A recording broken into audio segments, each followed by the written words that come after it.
તો અત્યારે મારા પપ્પાના મામા ને મારા નાના એટલે કે કિશન નાના હે ને અત્યારે એને તબિયત બગડી ગઈ ને તો એને હોસ્પિટલમાં એડમિટ કર્યા. તો મારા પપ્પા અને મમ્મી તો ત્યાં ગયા છે મને ઉઠાડીને, પણ હું પાછો હોઈ ગયો હતો. એટલે અત્યારે હું સાડા 12 વાગે ઉઠ્યો છું ને ભાઈને અત્યારે લેવા જાઉં છું.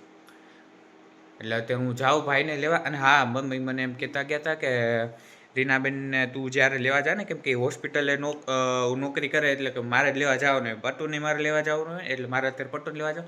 અને પછી રીનાબેનને તું એમ કહે કે મમ્મી એમ કહે કે રીનાબેનને તું લેવા જા ને ત્યારે એના નાના પાયે થતા જાજો તમે અહીં હોસ્પિટલ. મોડું થઈ ગયું, ભૂલાઈ ગયો તો મારો કરણ અત્યારે, એટલે વિસુ હજી તેડીને હાઈલો આવે છે. આજે હે ને ભાઈને તો સ્પોર્ટ ડે તો એમાં જેલી બોલ રમાય, એમાં સર્કલ કરીને એમાંથી બોલ મારવાનો અડી જાય તો ઈ અંદર પ્લેયર હોય તો એને એટલે જે ને તો ઈ આવું તો હું ડોચ કરવાનું બચી રહ્યો. મો છેલ્લે લગી પડી ગયો લાગે છે તો એ લાગ્યો નથી. લઈ ખાલી ડાગો કર્યો તમને બીવડાવાટું, તો તમારે ધ્યાન પડી ગઈ. હજી વાર હતી યાર પ્રેન્ક કરવાનું, તો પહેલા જ તું જ પેલા મેં કહી દીધું કે મને એમ થયું ઈ રમવાનું કહેતો તો એટલે લાગ્યું. ના એ બોલપેન થી કર્યું છે. તે એટલે ન્યા સ્કૂલે થી નથી તમે બે પ્લાન કર્યો હા. છે ને. આગળ વાત કરું પારે જો મમ્મી ઈ હેને છેલ્લે લગી લાસ્ટ સેકન્ડ લગી એટલે 2 જણા વૈધા હતા ત્યાં લગી પહોંચી રહ્યો પછી હું કહેવાય હળબારીમાં થઈ ગયો ને પેનિક થઈ ગયો. હા પછી આઉટ થઈ ગયો. કાઈ વાંધો નહીં, પણ છેલ્લે લગી ટાકર લીધી. એમ તો સ્ટ્રોંગ બોય છે મારો. રસોઈ બને છે એટલે અડધી તો બની ગઈ છે અને હવે આ કરણ અંજલી ડિસ્કો કરી નાનો થતો છે. કાંઈ નાઈ નાખે કરણ ને પછી આપણે છે ને એ નવીન દરરોજ માટે કાંઈક ને કાંઈક કરવાનું હોય છે અમારે. પેલા પહોંચી જાતો કા પહોંચી જતો. વાહ સરસ ચાલો ના. તો અત્યારે હું જાઉં છું રીનાબેનને લેવા તેડો, અને ડાયરેક્ટ અમે અહીંથી હોસ્પિટલ જ વયા જાઉં. અરે ભાઈ આ ચાંચડા બાજુ તો બહુ ઠંડી હોય યાર, કોટ પહેરો હોય ને તોય બહુ એટલે બહુ ઠંડી લાગે છે. આ ટોપી પહેરી ટોપી મમ્મી કહેતા હતા કે લેતો જ ને એસે ઠંડી, મેં કાંઈ ટોપી લીધી નહીં. અરે અત્યારે લાગે ઠંડી ફૂલ, કોટ પહેરો જ તોય કાન ઠરી ગયા છે મારા. તો રીનાબેનને લઈ લીધા છે ને હવે ડાયરેક્ટ અમે જઈશું સિવિલ હોસ્પિટલ. ત્યાં સિવિલ હોસ્પિટલ જવાનું છે રીનું? મમ્મીએ કીધું હા અત્યારે જવાનું છે કિશન અને પાસે.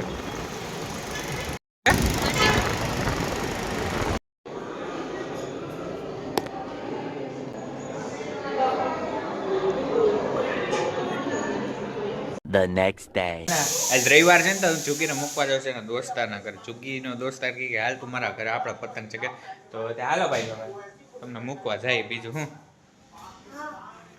એ ને અમારે કોઈ દી ગમે ત્યાં બહાર જવાનું હોય ને ત્યારે વાળ એને ઓળાવતા આવડતા જ નથી, કોઈ દી ઓળાવતું જ ન હોય, વિખર સિત્તર જ હોય એને. લાગે છે હવે મમ્મી જ ઓળાવી દે એને હર વખતે. મેં હવે તમે કંઈક શીખવાડો વાળ ઓળાવતા. માથું ઓળાવે છે ઘણીવાર, પણ મને નથી ગમતું એનું માથું ઓળાવેલું. અચ્છા એવું છે. હા મને નથી ગમતું એટલે હું જ ઓળાવી દઉં છું. 2 વાગી ગયા ને કરણભાઈના ફ્રેન્ડને ઘરે આવી ગયો છે ને ભાઈ સીધો મોબાઈલ લઈ લીધો છે. હવે કરણભાઈ કાંઈ હુવામાં સમજે નહીં, અને હવે બધું ઘરનું કામ તો થઈ ગયું છે આપણે, તો હવે ઘડીક વાર આરામ કરી જઈએ એવું છે. આ ભાઈ હે ને અત્યારે બાજ ઉડાડી દીધો જો દેખાય હે, વાહ લગી જવા દીધો. એમ કેમ વયો ગયો? એમ થોડું કઈ વયો જાય પતંગ છે કે બહુ મોટો બાંધ લે ને આવી રહ્યો આવડો મોટો. ભાઈ નહીં આપણે તો નાના દોરથી ને જ ઉડાડશું. તે ગયો તો હાવ થોડોક તે. આ છે અમારું ધાબુ અને આ છે અમારી એપાર્ટમેન્ટ. અમે પટ્ટુ કહીશ કે હાલો અહીંયા હે ને અમે એપાર્ટમેન્ટમાં પતંગ ચગે જો ચગે. અમારે ત્યાં ઘર પાસે હે ને પવન ન થતો, આ એપાર્ટમેન્ટ નડી જાય એટલે ત્યાંથી કંઈ ચકતી નથી. તો અહીંયા હે ને પવન બહુ મસ્ત આવે ભાઈ, બેલેન્સ કરી થઈ જાય ને બેલેન્સ. ખેંચ તો ખરા, એક ખેંચી માર. હા બરોબર. વાહ ભાઈ વાહ. શું કરે મમ્મી ન્યા કા દૂર વયા ગયા?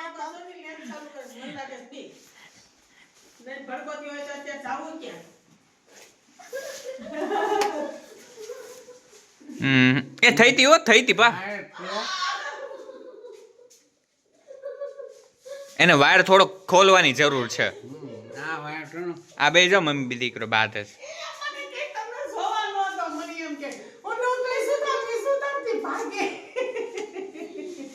એમાં છે કેવું ખબર, આ લાઇટ છે ને એ જુગી લેતે એવું દુકાનેથી, પણ અત્યારે ઈ કે બેટરી એને આ છે ને એમાં હાલતી નથી. એટલે પપ્પા કહે છે કે આમાં થાય છે તો થાય જ ને. આગળ બ્લિંક થઈ હતી પછી પાછી નીચે હવા બતાવજો.